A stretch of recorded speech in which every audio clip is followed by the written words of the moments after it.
I'm here in Malaysia.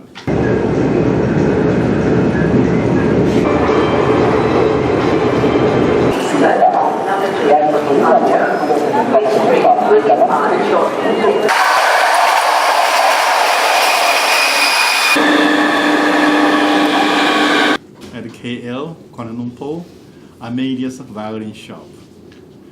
Today, we're going to talk about violin bridge. Okay, concentrate on the violin bridge. Because today is a special event, so we did not do it as before, face to face. Because I need this workshop, I need this working bench.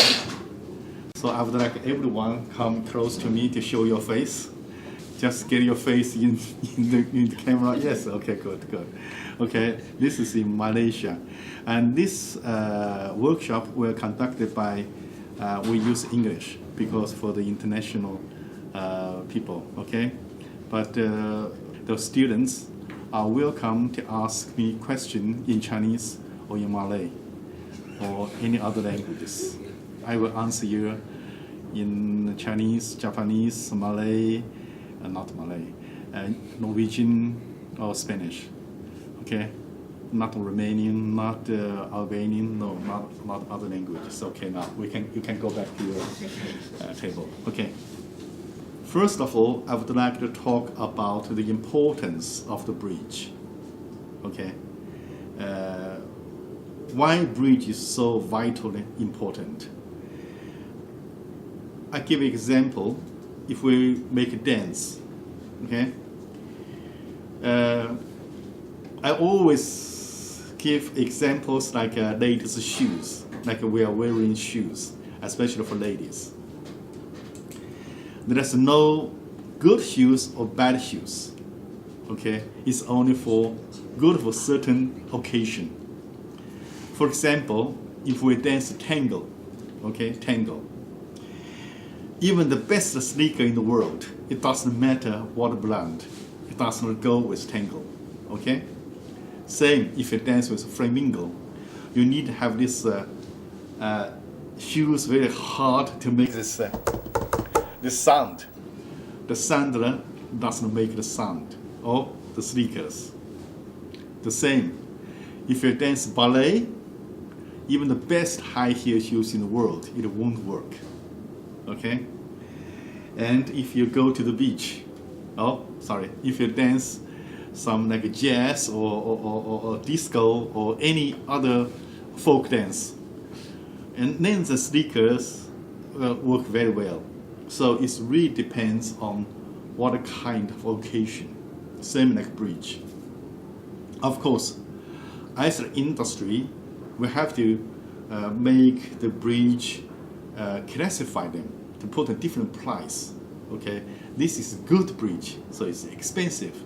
This is not so good bridge, so it's cheaper. But it does not work on the violin. It doesn't mean that it use the best. The most expensive bridge will work good with all violins. It does not work that way. Okay. The most interesting thing about violin is like this. The price doesn't work in many occasions. Same like bridge. Okay, first, we must find what is the bridge suit your violin the most. That's most important. You must know your occasion. Okay, you're going to a flamingo, or you're going to tango, or you're going to just a disco, or you're going to dance ballet. Okay, you must choose the best shoes for your occasion. Okay, same like a violin. You must find out your violin, the character of your violin first. What is good for your violin?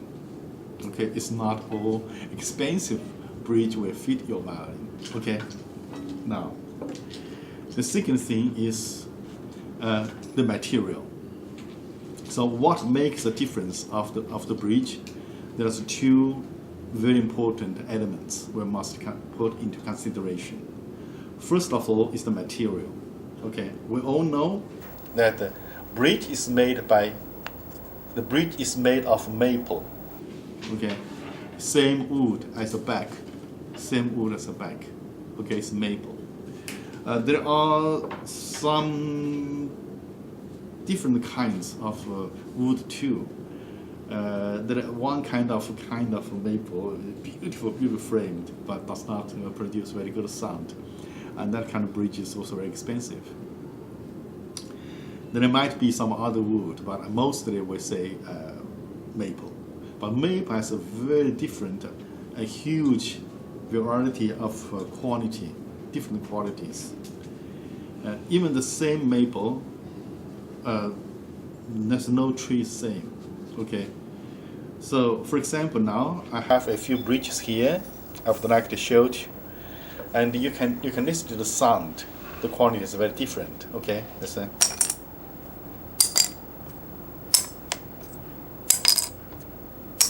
They all produce different sound. Not one is same. Okay, they have a different pitch. For example, this is low, but this is high. This is high.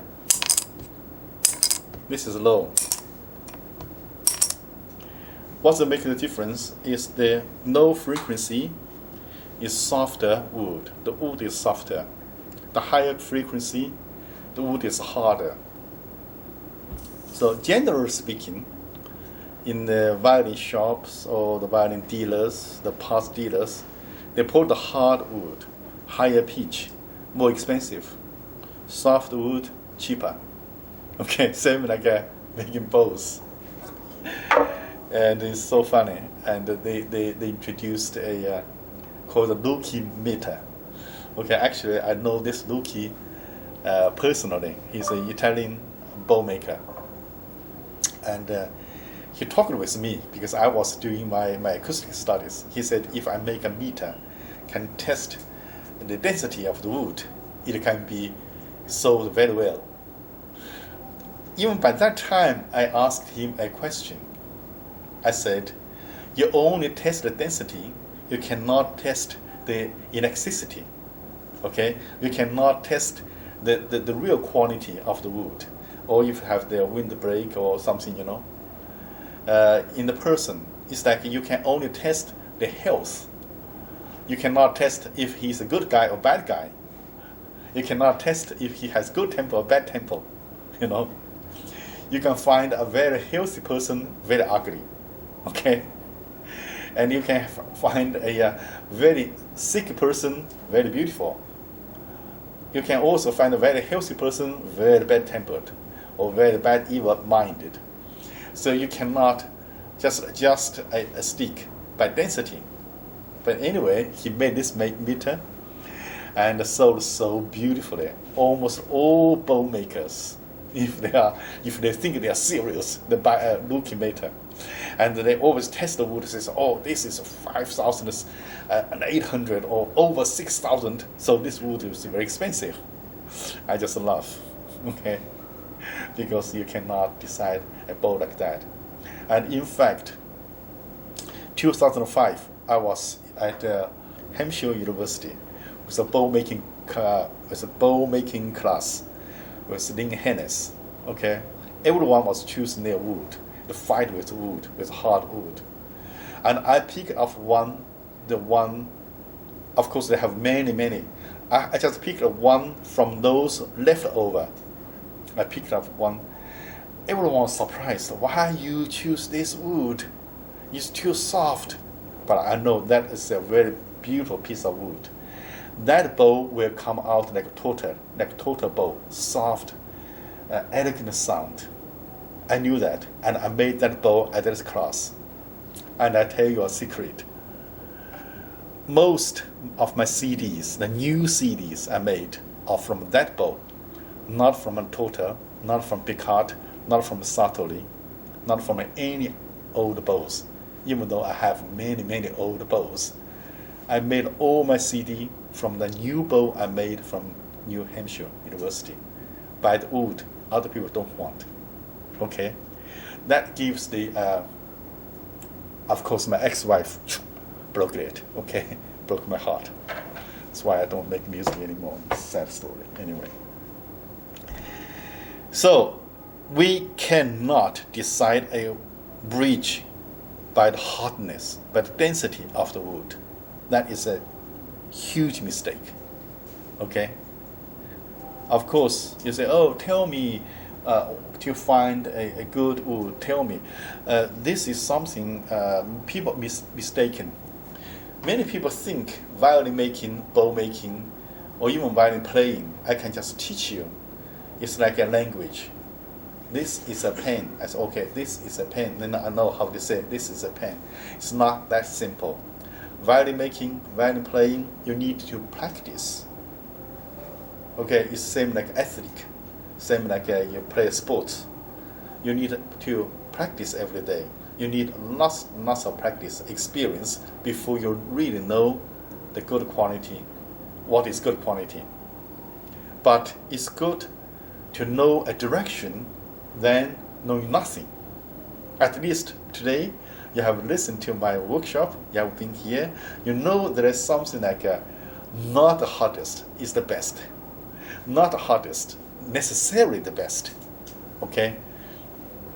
The first thing I want to say. The second thing is that the shape of the bridge is also very important. The shape. Unfortunately, today we only have the same shape. The shape is almost the same. You have a slight difference. This is all like a French style bridge. Okay? But if you look at the whole, they are not exactly the same. There is some difference. Okay? I don't know if you can see it or not. Anyway, I tell you the difference of the bridge. Most German bridge, the traditional German bridge, and the French bridge is different.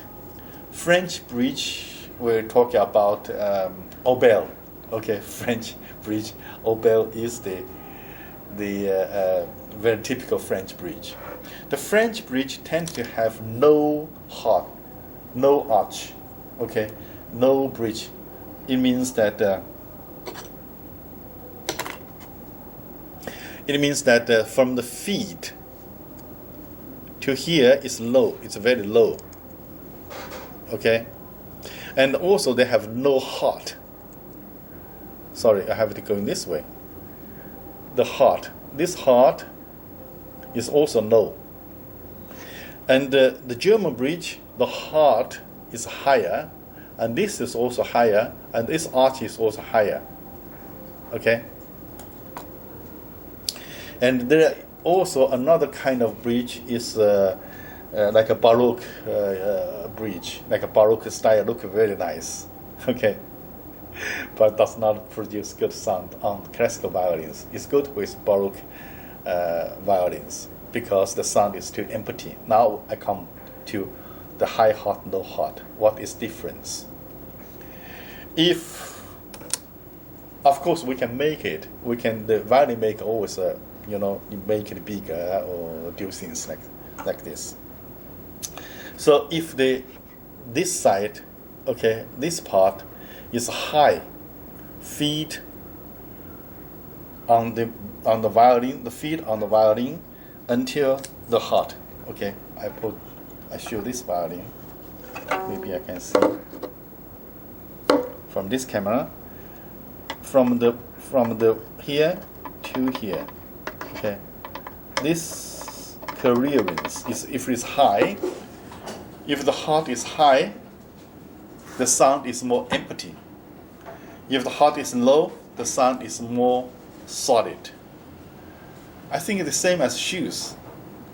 If you wear high heel shoes, if you wear a shoes not necessarily high heel, but if the shoe, the bottom is very high, you don't feel very solid on the ground. But you feel you wear a cotton shoes or even without shoes, then you will feel that you step on the ground very firmly. Okay. And also with the heart, the high heart, the sound is more empty. The low heart, the sound is more solid. Now it comes to the question, what should we choose of the bridge? So it depends on the sound of the violin. If your violin sound very harsh, okay, very bright, you want a softer sound, then you need a high arch bridge and with softer with softer wood. But if your violin is very nasal, deep nasal, like a cold, especially E string does not come out. Okay, I want my violin more brighter. Then you need a high pitch, you need a high density bridge, hard wood, and low hard. Okay. Now we talk about the tuning the bridge. We always heard the word tuning the bridge.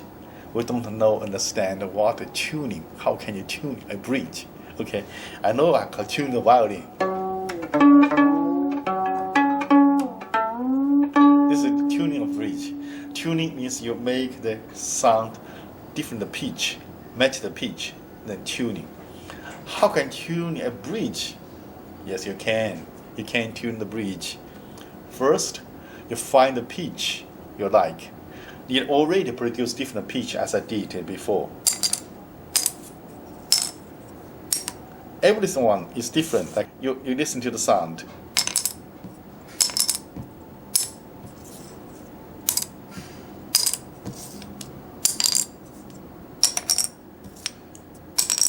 Okay, very different. So first you pick up the bridge you think it is good. Okay, you think it's good for your violin. Then the second is, the bridge is only a piece of wood. Okay, bridge shaped piece of wood. You have to fit on your violin. Of course, this is a professional work. I would recommend you to go to your violin maker to ask a professional violin maker to put it on for you. Of course, many violin teachers, many violin shop owners would like to learn how to make it. This is our workshop for those violin teachers, violinists, and violin shop owners. They would like to learn how to make bridge. Okay, this is our workshop for. Okay, say it again. So you pick up a bridge. This is only wood. How to tune it? More wood you take it off, the thinner you make it, and the bigger the hole you make it, and the higher arch you make it here, the lower pitch is going to be. Okay, because you got the less wood, so the pitch is going low, low, low. But if you keep wood, a lot of wood, the pitch is high. So it comes to, first you choose a bridge which you think is good for your violin. Okay. Second, you decide how much wood you're going to take it away. Okay. The thinner, the pitch is lower. The third thing about the wood, the wood is that the elasticity. You have to see if the wood is elastic or not. Okay. Here I have a German bridge. This is German. I hope you can see. I don't know if my camera can take it so close. German bridge. Okay, look very nice. And there's another very cheap Chinese bridge. This is made in China, Chinese bridge. They copy the French bridge. Okay. The question is, which bridge is more expensive? Of course, that's very simple. German bridge, much more expensive, maybe 10 times more. Chinese bridge, very cheap. Okay. But the wood, this look very nice. The German bridge look very nice. Okay, look very nice. Okay, most people, I think 99% people will choose the German bridge, and all the people don't want the Chinese bridge. But I want the Chinese one. I absolutely will choose the Chinese cheap one. It's not because it is cheap, because this is elastic. This wood is elastic. I can see from the how can I put it, the brightness and the quality. I can feel Okay, this wood is elastic, but this German bridge is not elastic. Okay, so this German bridge, if you put on the violin, the sound will not respond nicely. Okay, will not have this sweet sound. But this Chinese bridge, don't mistake me. Sorry, don't mistake me. I'm not saying Chinese bridge is good. I say specifically this bridge, okay, has nothing to do with China. I only say specifically the wood made by China, this bridge is good. Okay, other Chinese can be very bad. Okay, other German can be very good. So I only give example. You must see the quality. The same like you in Germany, you have very good people there. You have also ordinary people. Same in China. China have many bad people there. You also have very talented people and high class people there.